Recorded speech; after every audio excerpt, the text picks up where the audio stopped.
Here's my LEGO Technic Ford Raptor Drivetrain model.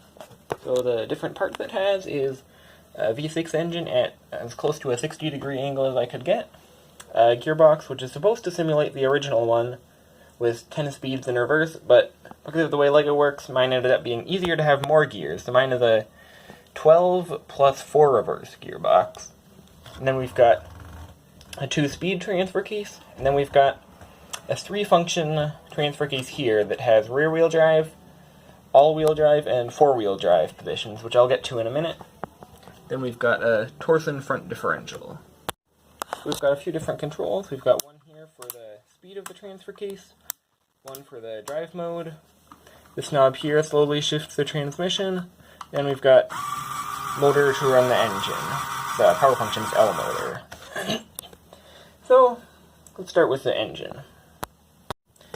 Like a real V6 engine, or like most real ones, it's got approximately a 60-degree angle to it, which is not easy to create with LEGO. So, in the end I had to make mine longer and put it at this funny angle. I really wanted to get the accurate 120-degree interval for the cylinders, but I just couldn't figure out how to do it. I tried a lot of different things and nothing was strong enough. So I left it the way it typically is in LEGO, but at least it's slightly more realistic.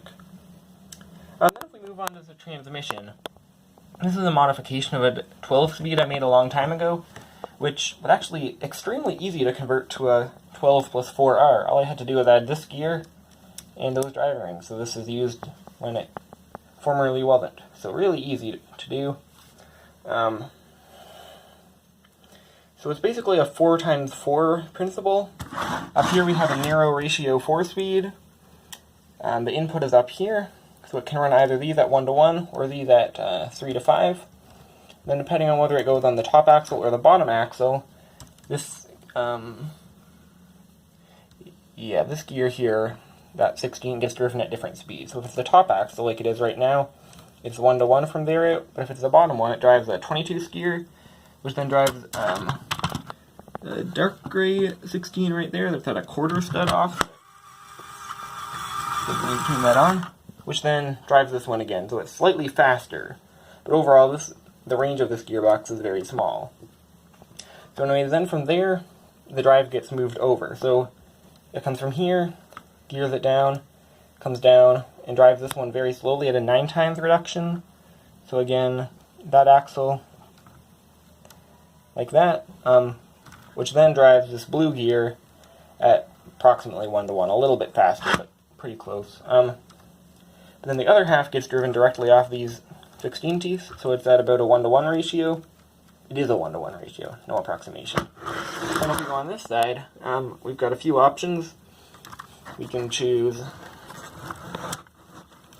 to run the differential carrier up here, which is a very slow gear because it's got the 3 times reduction and 3 times reduction. We can run down here, which is similar reduction, but because it's got 2 gears doing this gap, when normally it would take 3, 1, 2, 3, it goes in reverse. We've got this one up here that is a straight 1:1 out. Then we've got this one here, which is the last one, which runs that 3 times reduction there, then has 1:1 gearing here to go out. So, yeah, pretty complicated.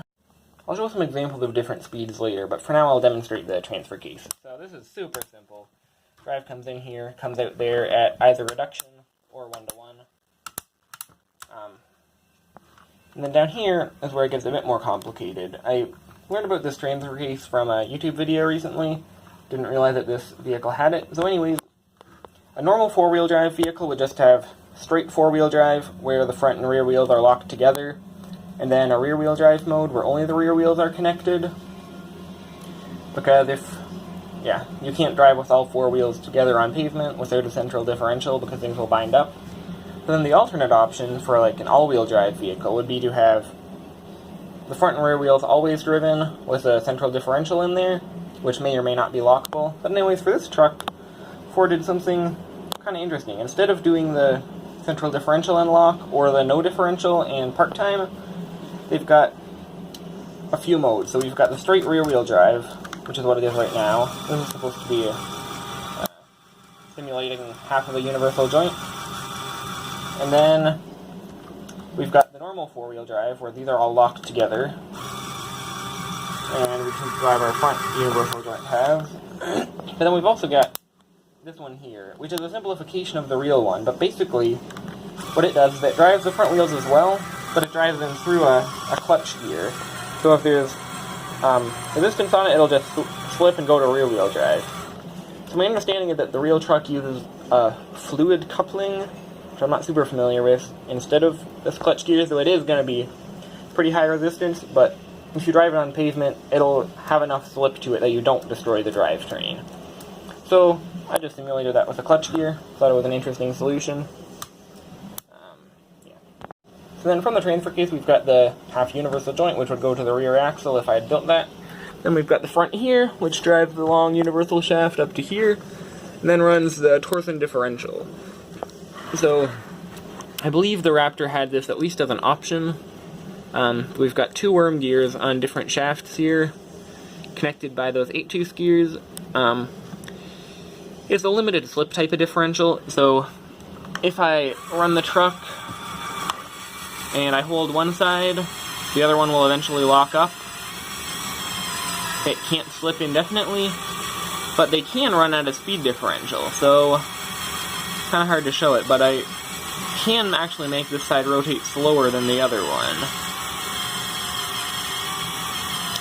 Torsen differentials are pretty complicated, and I don't really think I can explain it in this one video easily. But anyways, so you can see how the one on the driver's side of the truck keeps passing the one that I'm slowing down. So that's it doing its normal differential thing. Anyways, this differential design I found on YouTube by Lego Technic Embodiment. I think it's my favorite one I've ever found, and the one that finally helped me to actually understand how these work. They're pretty cool. I like them a lot. So I'm just going to demonstrate the gears right now, which might be a kind of boring bit, but yeah. So right now I've got it in the lowest reverse gear of my 4. You could ignore a bunch of these gears if you wanted it to be more realistic to a real Raptor, but they're there, so I'll show them. Then I've got it in high range, so you can see more motion, and then I'm just going to be using rear-wheel drive, that's all I need. So, actually, I will put it in 4-wheel drive, because it's easier to see on the front. So right now it's going reverse, very slowly. Which way do I rotate this? Yeah, this is the way. So engage that gear, slightly faster, keep going this way.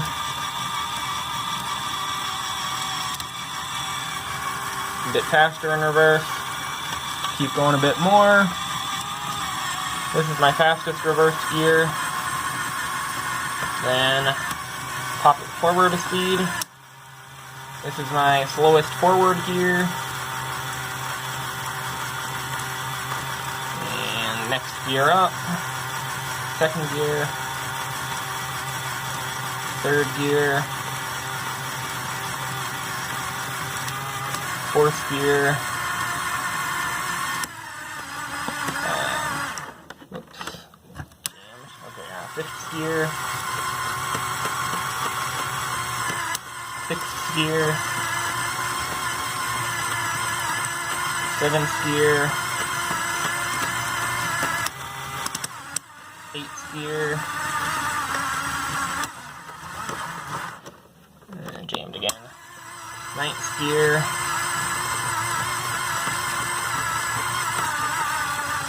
10th gear, 11th gear, and 12th gear. Looks like the motor is actually struggling with that one. And I'm going to pop it back to first reverse here.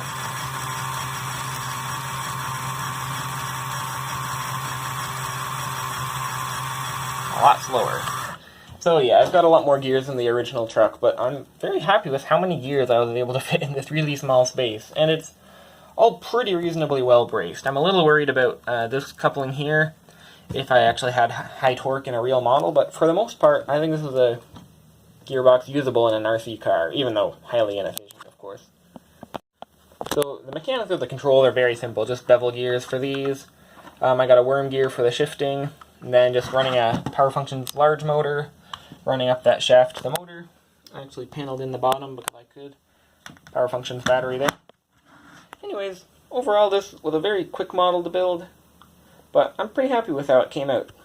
Everything worked nicely, which doesn't happen too often for me, and I got some pretty interesting features into it. The unique transfer case, 60-degree V6, crazy amount of speed transmission, 16 plus 4R, and torsen differential. So pretty cool to get to try out those things.